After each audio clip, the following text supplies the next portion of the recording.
AP liquor scam కేసులోకి ఆదాయ పన్ను శాఖ ఎంట్రీ ఇచ్చింది. స్కామ్లోని లావాదేవీల మూలాలపై ఐటీ అధికారులు ఆరా తీస్తున్నారు. మనీ ట్రయల్ వివరాల కోసం సిట్ ఈడీ అధికారులతో ఆదాయ పన్ను శాఖ భేటీ అయింది.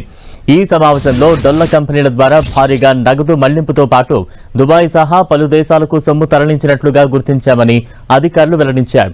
దీంతో ఏ కంపెనీల ద్వారా సొత్తు మళ్లించారనే దానిపై ఆరా తీస్తున్నారు ఐటీ శాఖ అధికారులు. నిధులు ఎక్కడికి చేరాయనే అంశంపైన వివరాలు సేకరిస్తున్నారు. నిందితులు, డొల్ల కంపెనీలు, బ్యాంకు ఖాతాల వివరాలు తీసుకుంది ఆదాయ పన్ను శాఖ. కుంభకోణంలో ప్రమేయం ఉన్న ఇతర వ్యక్తుల వివరాలు సైతం సేకరించింది. నిందితులకు చెందిన 441 కోట్ల రూపాయల విలువైన ఆస్తులను అటాచ్ చేసిన వివరాలను ఐటీ అధికారులకు అందజేసింది ఈడీ.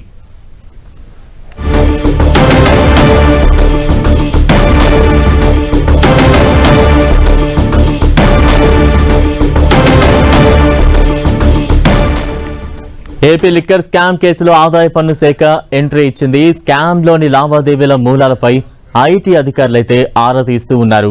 మనీ ట్రయల్ వివరాల కోసం సిట్ ఈడీ అధికారులతో ఆదాయ పన్ను శాఖ భేటీ అయింది.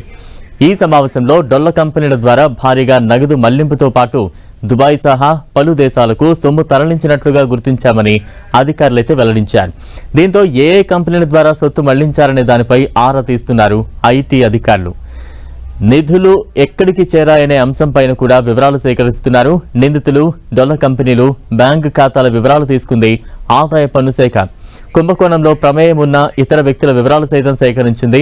నిందితులకు చెందిన 441 కోట్ల రూపాయల విలువైన ఆస్తులను అటాచ్ చేసిన వివరాలను ఐటీ అధికారులకు అందజేసింది ఈడీ.